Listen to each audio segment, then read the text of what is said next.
Lagos, Ogun, and Abuja. And of course, we'll all be expecting to hear what the president will have to say, hopefully this evening. We continue our conversations on the implications of COVID-19 on consumer confidence in Nigeria. You know that when there are crisis times, the consumer comes to mind. With me to lead this discussion is Mr. Lampe Omoyele, a marketing strategist. Good morning, sir. Good morning, also.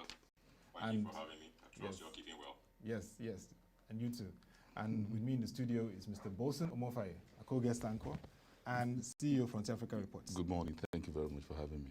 I guess you Let's start a new week together. Let's start a new week. Yes. So, Mr. Lampe, before we begin, just give us a brief of your experience so far. I mean, 2 lockdowns, phase 1 and phase 2. How has it been for you? Well, first, on a personal basis, it's been interesting in terms of having to work from home. The interesting thing is that the office at Nitro 121, we are taking a decision a week before the official lockdown to begin to operate from home. And this really was to try and protect our staff. And so we actually have been at home 1 week before the lockdown. So you might say we've been home, working from home for 5 weeks.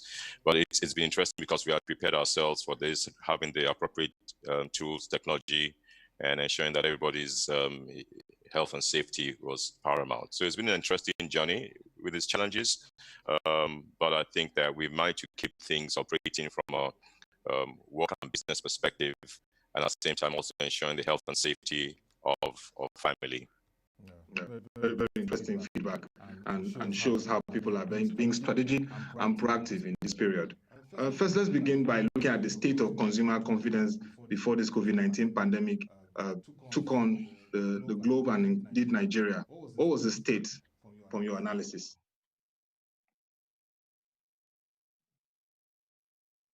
Okay, so let me make an indicator of how consumers feel about their personal financial situation and also the macro environment. Before the COVID-19 pandemic came into play, I think there was what we call cautious optimism on the part of consumers in Nigeria. 2020 was the turn of a new year, a new decade. So naturally there was that optimism, but I would say cautious, because obviously there were some issues around the macro environment. But as we know, the typical Nigerian is always cautiously optimistic about tomorrow. And so there was cautious optimism before the pandemic occurred. Cautious optimism, you say. Now, let's look at the impact now on consumer confidence in Nigeria. What are you getting in terms of the impact at this point? I mean, and certainly from that cautious optimism, it has gone down to, in fact, what you might call concern that is also dovetailing to fear. Now, this is arisen from a number of factors. One is concerns about personal well-being from a health and safety perspective. So that has come up. Now, if I may use the hierarchy of needs. So if at the beginning of the year, the average consumer was looking at how can I make things better for myself in terms of self-esteem, in terms of self-actualization. Now that has kind of flipped, where people are more concerned about their physiological needs. Happened to oil prices, and what has also happened to issues around inflation, people not able to work. We have statistics that says that in Lagos State, for example, over 60% of people earn income on a daily basis. And now for the past 4 to 5 weeks, that has not happened. So people are definitely concerned, fearful about their own personal financial state. And when you tie it to what's happening in the macro environment, they're also not optimistic about it. So I would say that definitely from maybe a cautious optimism is not neutral. It is now gone to a negative consumer confidence sentiment. Wow. Very, very, very interesting and very challenging times that we see for consumers. And I believe that this is taking on across the globe, even in the US, UK, Latin America, Europe, and even down to Asia. Certainly across the globe. Okay. So what are the changes in terms of consumer attitude, behavior, and consumption habits? You just said rightly that a lot of people earn daily wages. We have a huge informal sector in Nigeria. And these are part of the things that the Vice President, who chairs the Economic Sustainability Committee, was mentioning. They're trying to look at cushioning policies for them, policies that considers those class of people, after he had a meeting, I think 2 weeks ago, with the president. What are these changes and these consumer habits that we're seeing for these people? So let me build on what I alluded to earlier on. So whereas people, maybe from the middle class and above, had been more concerned about improving their financial state, looking at issues of self-esteem, looking at luxury items, looking at issues around self-actualization. Now that group of consumers have begun to reprioritize to looking at, look, health is really important. Safety and security is really important. So you have that group reprioritizing along those lines. Now, for those who are already at the level one of just real focus on physiological needs even before this pandemic, access to food, access to basic items has also become a lot more difficult. So in their case, it's now really about survival, not just from a health perspective, but also from just even getting the basic food, water to drink. So across consumer segments, the readjustments are slightly different, but a reprioritization around health, safety needs. Now, for those who are in middle class and above, who probably can still fend for themselves, there's now increasing pressure for them, especially if they're entrepreneurs or people who rely on daily income. Because not only are they have to be concerned about their own immediate family, they would also have to be concerned about maybe their workers or people in their extended families, people around in the community that they must also try and support. And so you have pressure also on them. And therefore, their focus really at this time is on the basic items. Food, shelter, safety are the key things that the consumer at the moment are focusing on. Oh. Mr. Bolson, you've heard the cautious optimism from consumers. The negative consumer confidence and the fact that these major things of food, shelter, and clothing still remains priority, amidst the fact that over 60% of our economy are informal, and they have daily wages and daily incomes being affected by this pandemic. What are your thoughts on this? In case you have a question. My thoughts align with Lampe's thoughts regarding the structure of our consumer industry. On one side, you have the industries, or those that produce. Then you have those who supply the raw materials. Then you have those of us who are at the end of the value chain. So the entire value chain of what you call the consumer goods industry will be affected in one way or the other. But again, if you look at the structure of our socio-cultural and religious nuances in Nigeria, you have those at the bottom of the pyramid who can basically feed themselves because they're close to farms, close to the agricultural base and what have you in the rural areas and what have you. So you have a size of our population there. So those ones can easily go back to the farm, go get fresh vegetables, fresh tomato, whatever. They put it in the pot and there's something on the table for the family to, for them to eat. Then you begin to move on to townships and cities where you and I live. Then things begin to get a little bit more difficult in terms of how we get affected. We're making options for lower price consumer goods. Will be switching to alternatives because wages and all that are impacted. We do a 30 days make 1 month labor productivity system in Nigeria, basically. So in other climes, you get your paycheck every week. But here is 30 days make 1 month. And before the pandemic, perhaps you are being owed 2-3 months previously. With the pandemic, you're not getting paid. When the lockdown is over, you're not sure when you're getting paid. So it gets a lot more tight and more squeezing for the average Nigerian on the street, as it were. Those who are above that firmament in the clouds, as it were, then those are the ones who are, like Mr. Lampe rightly said, they are comfortable. They're looking for the next summer holiday, which should be starting by next month or so. So they've got their tickets perhaps already booked and locations already done. So what they will eat at home, whatever, seem to be the least of their worries. So I think we should be more worried about those who are at the bottom of the pyramid and those who are close to the bottom of the pyramid. And are the most vulnerable. And that's where some of the angst we're seeing are coming from. Those who are getting less worried about virus infection than poverty infection or injection. The line is getting blurred and very thin between hope and hopelessness. And we need to quickly make sure that these two lines don't merge, in which people begin to take laws into their hands when hopelessness becomes the order of the day. Again, with the lockdown, some of the areas in which we're able to congregate and have some measure of hope, like religious houses, are also in lockdown. Yeah, so folks can touch hands and touch base, as it were, hold the hand of your neighbor, shout whatever, this and that. You know, some measure of hope, I put it quote and unquote, are also being locked down. So folks are now basically back to the wall. They can't go to the neighbor's house, they can't see the man of God, they can't see whoever, the imam, whatever, and everybody to himself. So people are beginning to look at themselves within the four corners of their rooms and beginning to feel a sense of hopelessness. Again, because what happens when the lockdown is over is the bigger conversation. How do we get our lives back on track? And that is what the government, I think, should begin to put into very serious consideration, in particular for the consumer goods sector. Our huge informal economy is a hand-to-mouth economy. So we need to realize that.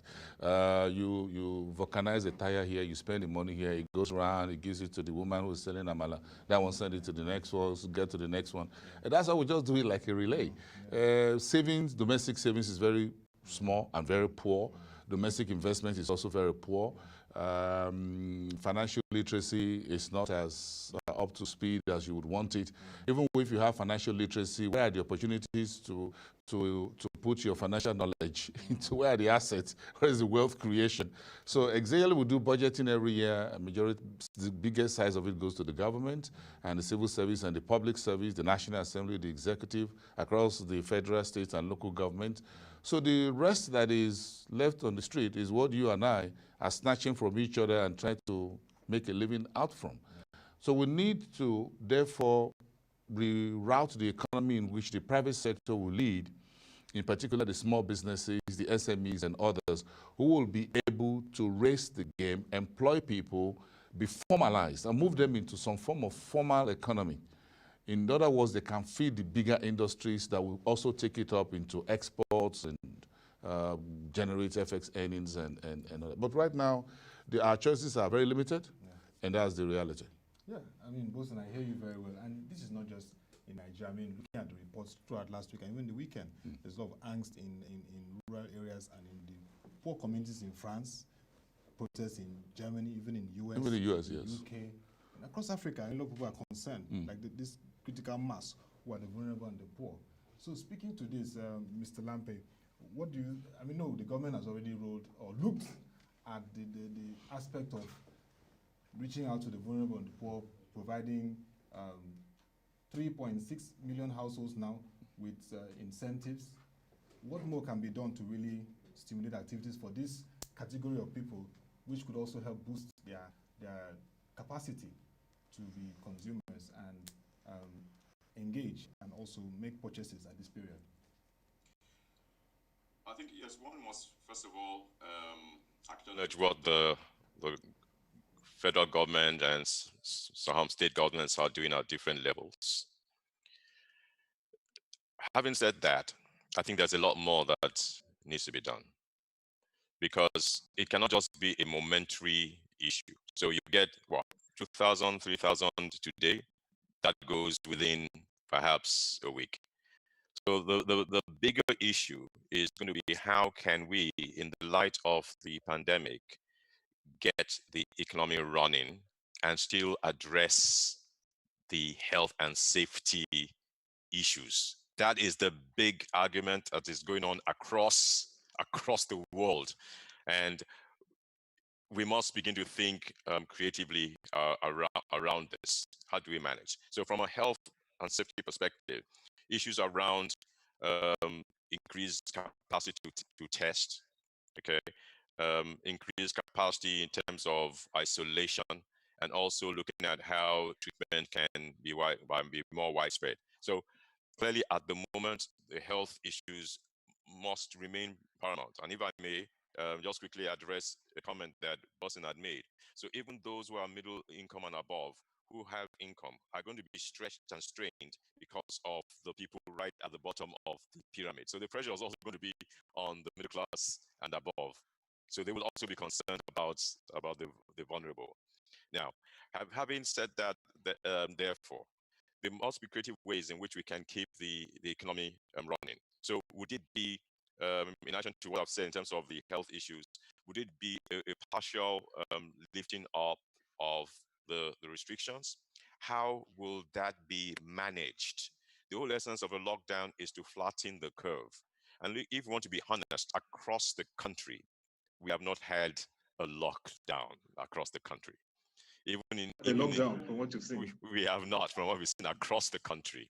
So even if Lagos, Abuja, and Ogun have made attempts, even in Lagos, where you can say Lagos has led, I don't think we can say indeed that we've had 100% success in terms of a lockdown. So the big issue is how do we get the economy running and still enforce certain restrictions and elevate the issues around social distancing and all that can still enable some areas of the economy to begin to move and yet still flatten the curve of the spread of the pandemic.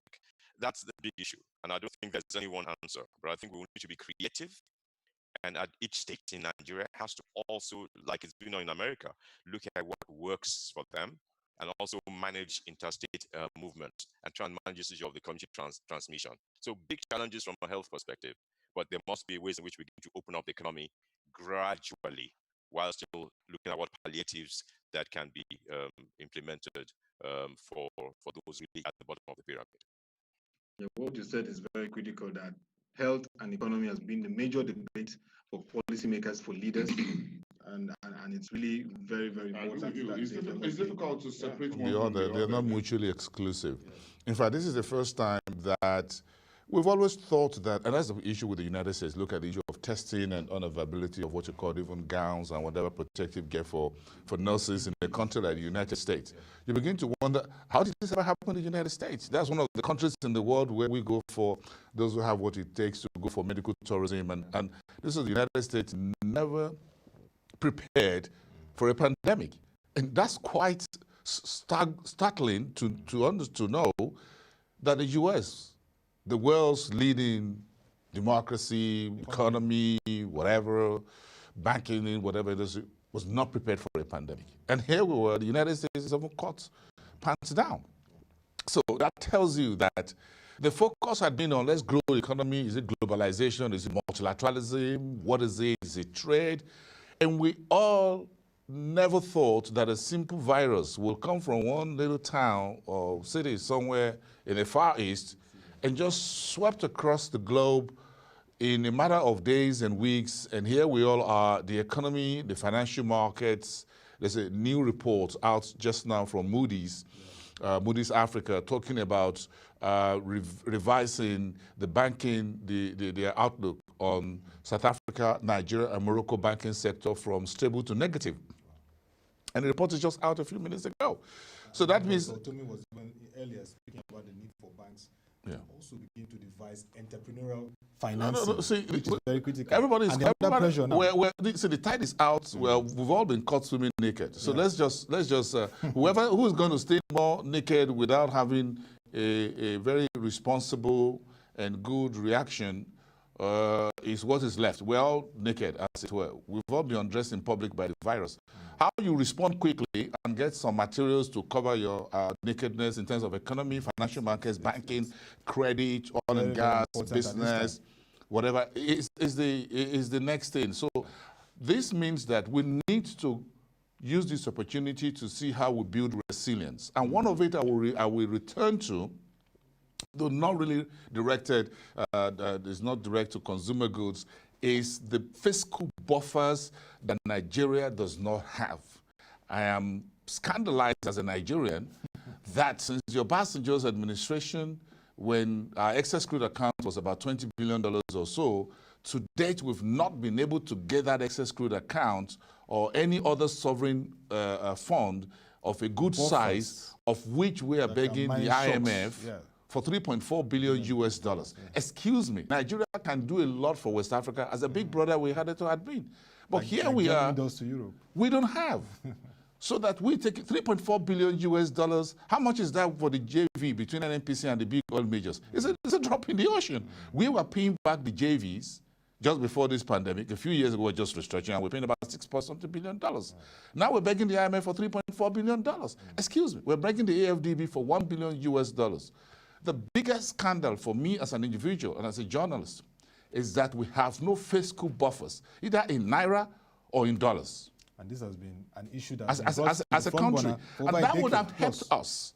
If we have these fiscal buffers, then we would have had enough money to dip in to do a bigger and much better helicopter money, which is just distributing money and hands out and stimulus to people, and be able to provide what will help small and business and small and medium enterprises. The entire plan by the central bank that banks should negotiate with their customers in terms of renegotiating loans and all of that will not happen until the lockdown is properly over. Unless you're going to do a bit by phone. You need to talk to credit officers within the banks and whatever. It's not going to be as tidy, as easy as we think until you can walk to your banker and make some face-to-face meetings and get some concessions done. So the banks will be at the middle of this. So I'm not surprised this report is just coming from Moody's Africa, that our banking sector will take a major hit, and the outlook now for our banking system is negative, just as South Africa, just as Morocco. These are the three largest economies in Africa: North, West, and South. That's a very... we need to take this on board because the consumers we're talking about, those who are in the industries producing consumer goods, depend on the banks for credit. Nestle depends on it. Cadbury depends on them. All the big Flamis, Dangote, Sugar depends on the banks, including the ones who are producing in my backyard. They need some form of, whether it's from the regular commercial banks or from microfinance banks, whether they are producing pure water or they're just doing some form of gala, whatever, or pastry, or the guy who's doing bread in my neighborhood who has a small bakery. They are part of the consumer goods chain. And they need some form of loan or credit from the banks.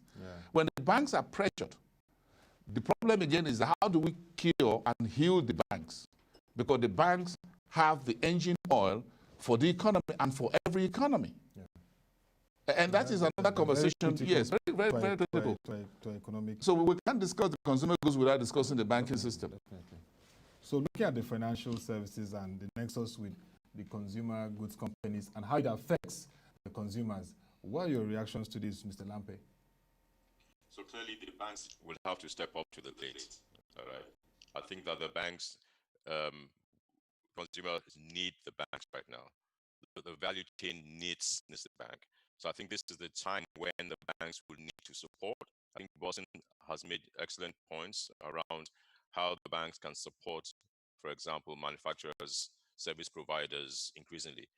But even beyond the multinationals that he mentioned, for example, or the local giants, as I like to call them, like Dangote, the MSME sector will need support. What kind of credit facilities can we give to enable them be able to begin to rev up supply again? But it's not just about revving up supply. It's about ultimately generating demand and the capacity of consumers. So Boston speaks about the fiscal management of the economy. So which areas can we cut out wastage? So more than ever before, the governments at different levels will need to cut out wastage. So a lot of sacrifice. You agree with both on that? Yes, they have to cut out wastage. Yeah, so let me just talk about cut out wastage. Let's even start from that level, cut out wastage. And then from cutting out wastage, you can then go to cutting costs down. Wastage, first of all, look, there's certain things you don't need to spend money on that you're spending on. Costs then mean that, look, there might be things to spend, but look, in terms of your your reprioritization, you need to begin to do that. So in the same way, the government needs to. It's an imperative now. It's not a nice to do. It's a must do for Nigeria to survive as an economy, and for things to get down to the consumer where there can be demand, right? What are the monetary policies that need to be reviewed that can begin to free money and put more money into consumers? How are we going to manage inflation, right? Which is rising. So those are issues that need to be addressed, because if the consumer disposable income gets even weaker, then demand will be low. If demand is low, even if you're giving SMEs or the bigger companies credit facilities to manufacture, to rev up supply, if demand is low, then supply cannot rev up. So it's a holistic approach that needs to be put in place by the government and the banks, and every other person within the economy.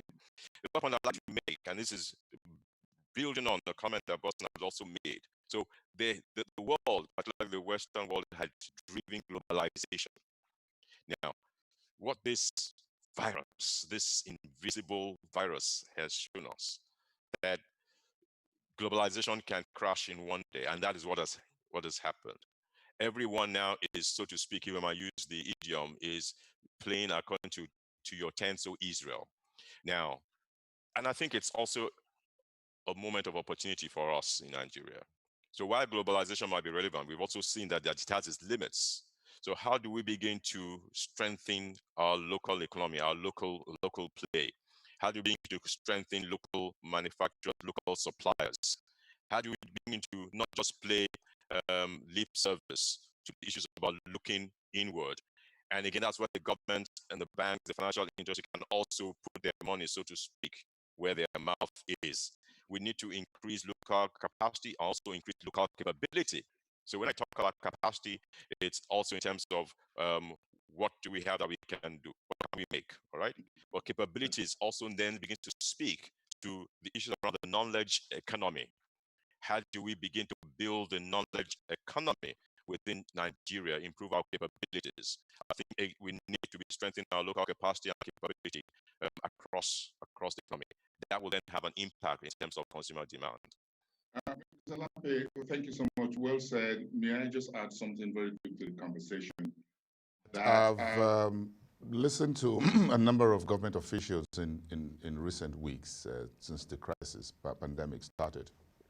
And I'm quite unhappy with some of the things I'm hearing in terms of the problems of investment in this country, because sometimes the problem within the MSMEs and the industries in Nigeria is not just about funding, but the roadblocks that exist within the civil service and the public space across some government agencies. And it's so disheartening that it's difficult for me right now to, even as a journalist, to think of how do we resolve those problems.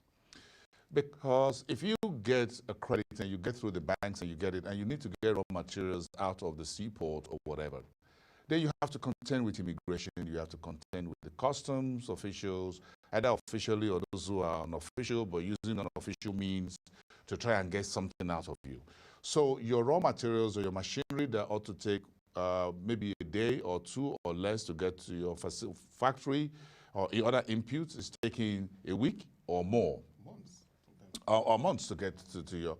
So I'm beginning to see the ease of doing business is being tackled via the PEBEC and the Office of the Vice President, but things that we're hearing on the ground show that this has not really trickled down. Government agencies, some MDAs, are still not on the same page with the rest, even within the fiscal authorities. That sometimes decisions the things are agreed upon to help small and medium, sometimes big multinationals. But at the end of the day, government agencies don't really live up to these agreements or what you call the gentleman's agreement or handshake across the table. At the end of the day, we continue to have a problem. So sometimes we look at, yes, credit from the banks to help the MSMEs. Sector, But if you're going to move these finished goods or whatever to the seaport, from Ondo State, from Kogi State, from Osun State, from Kano, and you have to take it all the way down to Lagos Seaport. What are the roadblocks on the road of you getting it down on time? Aside the fact that the roads are in a very sorry state, but some of them are there. So let's assume that we have good roads. What about the roadblocks put there by various security agencies? What about those who are there across state and local governments? If you drive through some state, for example, I don't want to name names, you come through more than dozens of, you have those who are on the side of the federal, those on the side of state, and local governments, and within even the local governments, you have those who are legal or illegal. In fact, at the point, former Ogun State governor complained that the state is losing billions of naira to illegal roadblocks within Ogun State. Now, Ogun State is a major economic artery, not just to Lagos, to the entire Nigeria, as a gateway state, and to the entire West Africa zone. And if you have a cabal, let me put it that way, of those who are illegally collecting, and runs into dozens of billions of naira in Ogun State alone, which means this money is going into illegal pockets, which ought to go into the pocket of both federal states and local government, Ogun State as itself. And if you just try to extrapolate this across the country, that tells you that some of the bigger problems we have reside with the MDAs, the ministries, departments, and agencies of the government, are not necessarily because folks can't get loans from banks. And I think they need to make this up, because I spend most of the weekend having hours and hours of conversations with top government officials who want to do the right thing in terms of bringing investment into this country and to want to promote domestic investment, but they're finding it difficult because other government agencies are not stepping up to the plate. Everybody pays lip service to the ease of doing business and to PEBEC. But when it comes to reality, they're not there. So we can't continue this way, because some folks are worried. How do we attract foreign direct investment and boost domestic investment moving forward? You can't grow MSMEs without investments. Dangote cannot grow with all his billions without investments. He needs the money. Everybody needs money. The only person in the universe who doesn't need money is the Almighty God. Every human on earth needs money. Even the dead needs money, because you need to take care of the corpses, and when they are buried, you need to be sure they are safe. Some guys don't go in the night and pick up the dead bodies. So you need money from cradle to grave. So money is important, but we have other nuances to deal with, and these are more, you can't use money to address it. It has to be with policy. It has to not just with policies. We need with coordination and ability. I don't know how the government will be able to prevail on its agencies to be of good behavior of men and women who man various positions, to allow and remove these human roadblocks that are greater impediments than credit to doing business in Nigeria. Which is part of the concerns of investors. Because necessarily, how do you find a loaf of bread in Nigeria at 200 or 300 or 500 naira? It's an abnormal. It's more expensive than a liter of petrol. Excuse me. In Muammar Gaddafi's Libya, water, a bottle of water is more expensive than a liter of petrol in Libya. In Nigeria, aggregate bread is more expensive than a loaf of bread. And what type of economics is that? Or a bottle of groundnut, by the way. That costs about 400, 500. That will buy you about 4 liters of petrol. Also, those roadblocks have to be addressed, and I think this is where PEBEC would have to really PEBEC is on the ground. PEBEC is working, but again, there has to be rewards and then I don't understand how we're going to do it. I came here a little bit frustrated this morning because I've listened to top government officials. When I mean top, I mean very top. And they can't understand about saying, how do we get investment running? How do we remove these roadblocks to doing business in Nigeria? If we're going to get out of this pandemic and we're building 50 billion and distributing it to MSMEs through the central bank, thank you very much. The banks are going to do their part, yes. But will the customs do their part? Will immigration do their part? They all have to do their will the export promotion people do their part? Will the quarantine do their part? Will NAFDAC do their part? All of this, if it takes so long to approve certificates or numbers for products and whatever to do testing, whether SON or whatever, how soon do you think this money, before folks take the money from the banks, and if he doesn't get the approval necessary or whatever, well, he changes the TV in his living room to COP TV maybe from the one he had before while he's waiting. Before you know, the money is gone. And then you come back and blame everybody. I believe that we appreciate the work that PEBEC is doing, but at this point, even as the agencies are being rewarded for excellence, there has to be agencies that are impeding the whole process. Yes. They have to be called out and due sanctions. We need to deal with that. I think we expect to see more of that. That will make them step up their Consumer food, whatever, should be at the cheapest level in Nigeria. Yeah, definitely. But you have too much impediments to producing ordinary a loaf of bread or meat pies. Yeah. It's not, making a meat pie with bread is not like drilling for oil. It's not a scientific issue. Yeah, yes. It's not. You need to drill for oil. You need to do geological system, whatever report, you need to refine it. Making a bread is as simple as making bread since Adam and Eve. It goes very costly. Bread has been made since Adam and Eve. So I don't understand why a liter of petrol is more expensive than agege bread. I don't understand that economics. Yeah, I mean, I can see the passion from Mr. Bolson. Mr. Lampe can also observe that, like I said, I mean, the time has come for, apart from the words sanctions for erring agencies who are hindering the work of ease of doing business and effective regulations that should attract more investment into our economy. So, for Mr. Lampe, let's look at companies like the FMCGs who have impact on the consumers. What should be the creative steps they should take in this period? I know the pandemic has a far-reaching impact on all sectors, but what are the creative things they can do at this point? So before I speak directly to that, I can appreciate Boston's passion and frustration. I think this is a time when every one of us, having said that, I think it's a time everyone needs to just put up their A game generally. So, so whether it be government, whether it be regulators, I think everyone, including us as citizens, need to also be putting up our game right now. So, and leading from that, therefore, also says that for those in FMCGs, for those who are providing products or services, increasingly one word that I am speaking about in this season is the word empathy. It's about walking in consumer shoes. So if you're a service provider, if you're a manufacturer, whatever level of service or products that you're providing, you need to begin to think about your consumer a lot more. You might have your own personal concerns, but you're providing a service or product.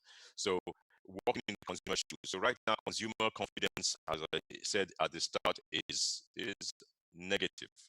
So how can you provide products and services that helps to boost consumer confidence?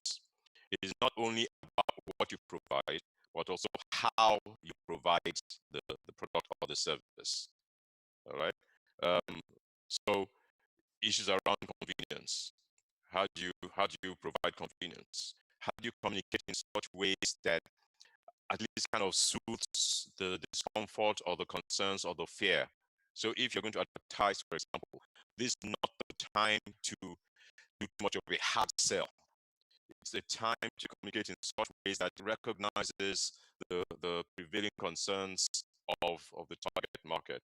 How can you provide your goods and services in a convenient way? So we have a lockdown, providing logistics, for example. How do you deliver?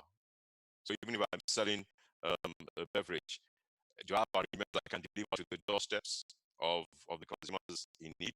How this is a time when businesses need to be engaging with their customers in an informal way. So if you're a bank, for example, and someone has an outstanding loan to pay, and the person has been faithful, and let's say in this season suddenly you realize the person is late in payment, this is not the time to pick up the phone and say you're late in payment. This is the time to first of all say, how are you doing?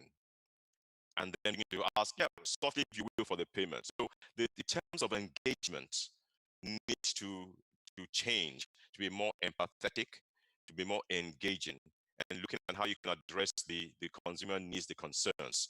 This is a time to begin to soothe and see how you can build confidence. Because by God's grace, we will be over this period soon. And consumers are going to remember the products and services that addressed their needs, their concerns, that empathize for them in this season. That's a very, very a clear touching word from Mr. Lampe. I mean, consumers don't forget companies who develop products that boost their confidence and empathize with their challenges. I agree with him. I just hope that with time, we'll be able to increase or reduce the size of the consumer goods that we have in informal space and move some of them to the formal space. That will, one, create jobs and will deepen our technology because you need some spares to be brought in. Then we can begin to produce more locally and not just export raw materials. So the smaller the size of our informal economy when it comes to consumer goods and what have you, the better. But again, in every economy, you can't rule out the one-man business part of consumer goods, and they exist everywhere in the world. So you can't take them out. The little pastries, you know, and things like that by the roadside, and very neat, tidy, well done. Not the type we do presently, and occupying bus stops that are built with millions of naira, frying akara and roasting corn and all of that. So that's a totally different conversation. But survival economy. Yeah. So we need to move from just being a survivalist economy to a living economy in which we are part of the value chain, but we're providing value, and it's also easy for government to track our payment of taxes as individuals, the micro pension that the government rolled out just, I think, a year or so ago before this crisis started. We can put that in place even for those who are at the bottom of the pyramid. So some of these are nice and good and well thought out policies and programs within the financial services sector. And I give kudos to those who are within a financial market and financial system space in Nigeria, all the regulators, SEC, NICOM, Central Bank, and PENCOM, and others. NDIC. But again, and NDIC. But we need to move a step further in terms of our consumer goods space. We need to allow more of the interventions that the Central Bank wants to put in place to work, which is expanding logistics. We build processing locations. We can move raw materials to those locations for processing. We can have some soft packaging and move it to the next guy.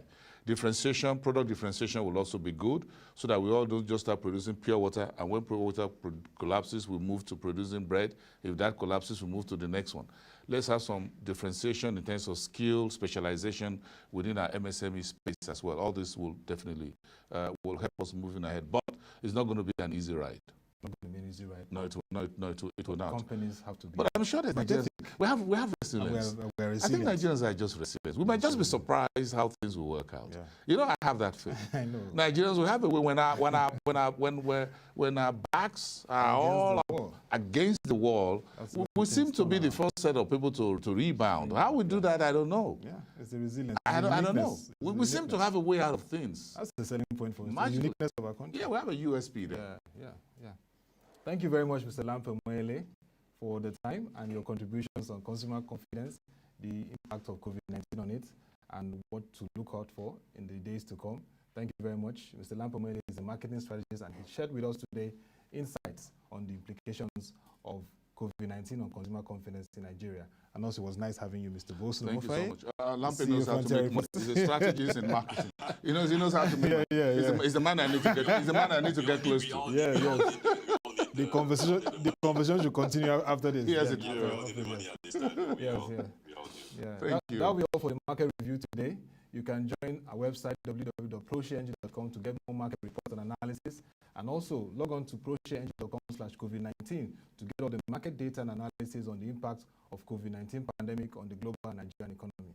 Till we come your way again, thank you for this day. Thank you for being part of this show. And have a nice day. Stay safe.